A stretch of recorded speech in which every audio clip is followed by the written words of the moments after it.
Okay, so we're going to start our first SketchUp tutorial. So you can start up the SketchUp Pro. The latest version is either 2020 or 2019 on your computers. I think it's 2020. We get this dialog. This is asking you which file you want to open. So you can either open an existing file. These are files I've opened before. This is the final view of this tutorial, but we're going to make it. Or you can open a template. A template is a basic file that contains a certain amount of settings like units. This one is architectural and meters. This is the one we want, architectural and meters. So we click on that. So we're now moving from the 2D world to the 3D world. So that means in addition to the X and Y axis, we've also got the Z axis.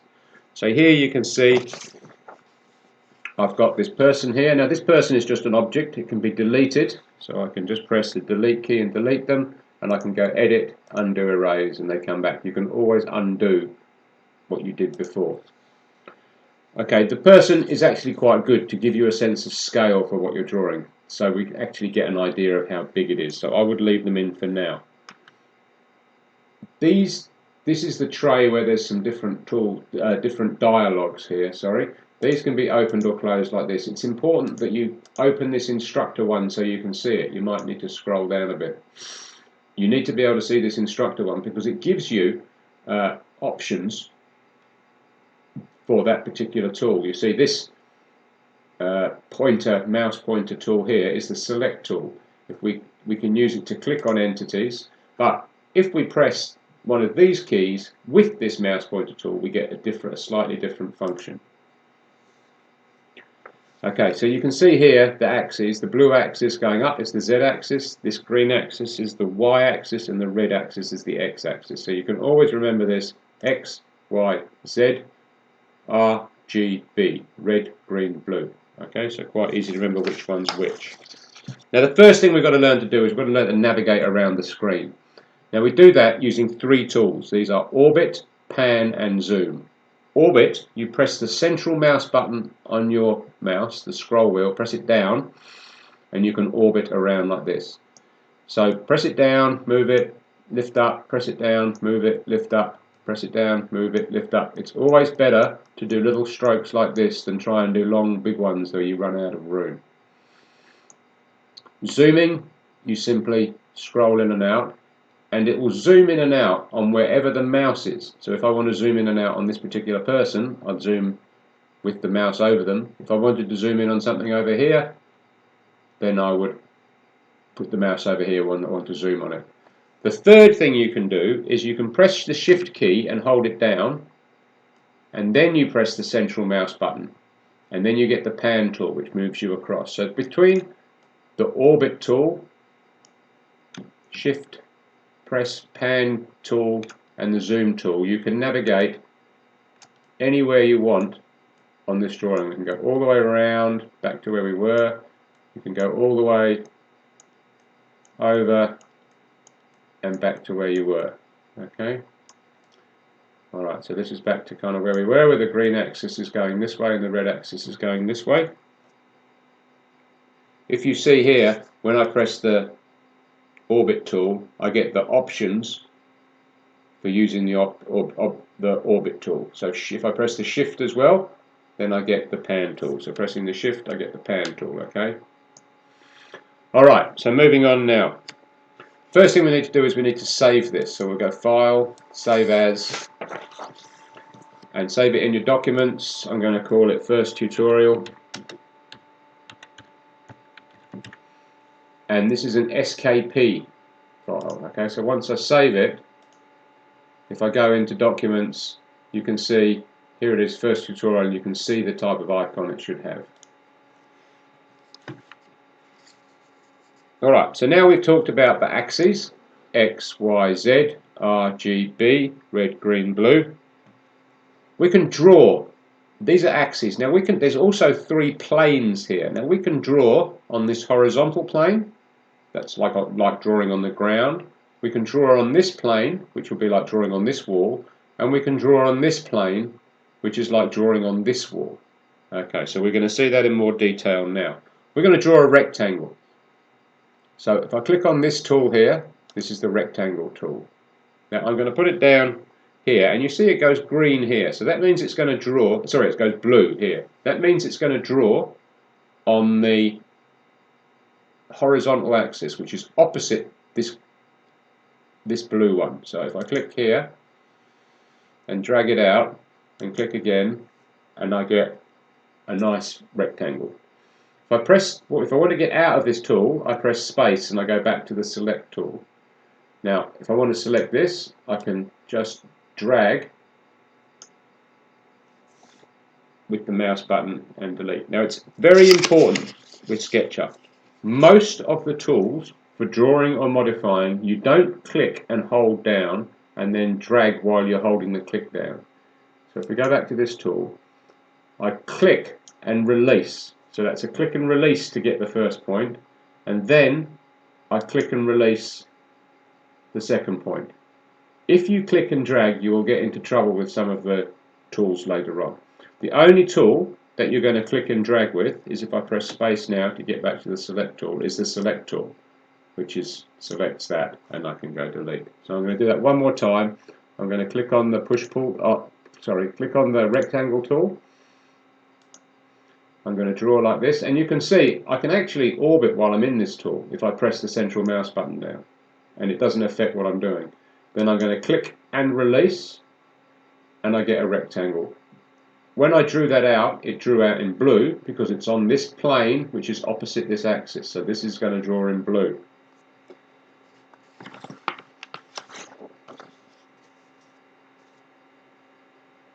Okay, so now I want to delete this rectangle, so I press space to get out of there, highlight all the parts, press delete. Now I'm going to draw a rectangle of a particular size. So this is just like when you type the sizes in the command window in AutoCAD. So back to the rectangle tool, left click and release, drag it out. Now what I do, without moving the mouse, all I have to do is type 3 on the keyboard, comma 4, and you can see it appearing in the dimensions window in the bottom right hand corner, and there's enter. Now I've got a rectangle with dimensions 3 along here on the x-axis and 4 along here. Okay, so the take-homes from this, and I press space to get out of that tool. So the take-homes from this are, when you're using the drawing or modifying tool, you click and release for the first corner. Without any mouse button being pressed, you move across, and then you click and release again. Very important. For the select tool, you click and drag to select. Okay.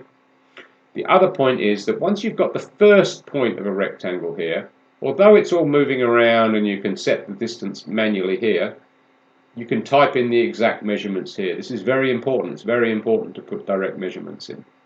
Okay. So now you've got your first rectangle. Now we're going to make a rectangle on the other two planes. So the way I do this is I kind of orbit round so I'm looking at this plane here, and I click the rectangle again. Now you can see the rectangle's red because it's drawing on the plane opposite this axis. So no, I didn't do the right thing there, so I'm going to go edit, undo rectangle. So I clicked and it continually wants to draw on a different axis. Oh, I've got it there.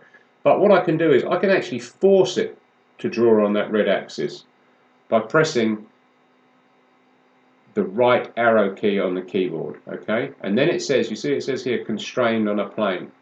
So that means that if pressing the right arrow key will force it to draw on that plane. If I press the up arrow key, it'll force it to draw on the blue plane. And if I press the left arrow key, it'll force it to draw on the green plane. So I want it to draw on this plane. Now I get a nice rectangle there. So now I'm going to go back to actually I'm not going to use my orbit key. I'm going to press space. I'm just going to press down with the central button. I'm going to turn around like this, get the rectangle, click on here, and I want it to draw on the green. If it doesn't stick on the green, I can press the left arrow key on the keyboard while I'm doing it and press. So now I've got 3 planes that I can orbit around. Sorry, 3 squares on different planes. Alright, so now I'm going to save that. Always save your work. Okay, so that's the end of that tutorial. The take-home messages from that are you can draw on all three planes, and if you want to, you can force it to draw on a particular plane by pressing either the up or the right or left arrow keys while you're drawing the rectangle. Okay, so I'm going to start a new file now, so I'm going to go File, New from Template. Then it allows me to choose the template again. I want architectural meters, and I've got a new file. Now I'm going to go Save As, save it in Documents, and I'm going to call it House. I'm going to go Save. So now we're going to start drawing the basics of a house. So to draw a basic house, we're going to use the rectangle tool. So I'm going to draw with a rectangle on this plane here. I've clicked and released. Now my hand's not on the mouse at all now. So I'm taking my hands right off the mouse, and I'm going to make the size of the rectangle to be 6. And you can see this coming up in the dimensions window in the bottom right hand corner, 6,5, and enter. So now I've got the base of my house. Now I'm going to take my push-pull tool, which is this one here, and I'm going to, as I hover, I'm going to do a bit of moving around here, press Shift. As I hover over the rectangle I just drew, you see it changes colour. The face of it changes colour. So I click on that, and then I can drag it up or drag it down. So I put it in the up position, and I want it to be exactly 2 meters high. My house walls to be exactly 2 meters high. So I'm going to type 2. You see 2 come up in the distance dialog in the bottom right hand corner, and enter. Now I've got a rectangle that's 6 meters by 5 meters. Sorry, 6 meters by 5 meters by 2 meters high. So what I'm going to do is I'm going to get some walls in here now. So the way I do that is I'm going to put a rectangle on the top that is offset from the sides by 30 centimeters. So I choose this tool here, the offset tool. Click on this top face, and now I can drag in and out this rectangle. Now I want it to be on the inside, and I'm going to type 0.3 because I want it to be 30 centimeters or 0.3 of a meter from the outside of the rectangle. Then I press enter, and I've got a rectangle that is 30 centimeters from the edge all of the way around. Now this has now become 2 separate faces. This is a face and this is a face. I go back to my push-pull tool, click on the central face, and I can move this up and down. So I'm going to move this down. Now I want this to stop at the bottom so that I have a completely hollow rectangle. So what I'm going to do is, you can see here it's telling me it's in negative numbers, so I'm going to type in there -2 and enter. Oh, wrong way around, sorry. I'm going to undo that. I'm going to click on that, and I'm going to type in there 2 and enter, and then that completely disappears. So now I've got, if I press the central button on the mouse, I can see that I've got a completely empty rectangle. Alright, let's press space to get out of that tool. So now these are my walls. Now I want to add a door. So I'll get myself in a position where I want the door. I'll click on the rectangle tool again. Start on the edge here. See how this is where we begin to think about stickiness. Okay, this is the stickiness of SketchUp. Things like the snapping in AutoCAD. So it's going to click on there. I click on there, and I can drag out a doorway. I click like that. Okay, so now I've got a doorway. So now I'll go back to my push-pull tool, and I want to push this in. Now if I push it in, it'll actually stop me making it go too far.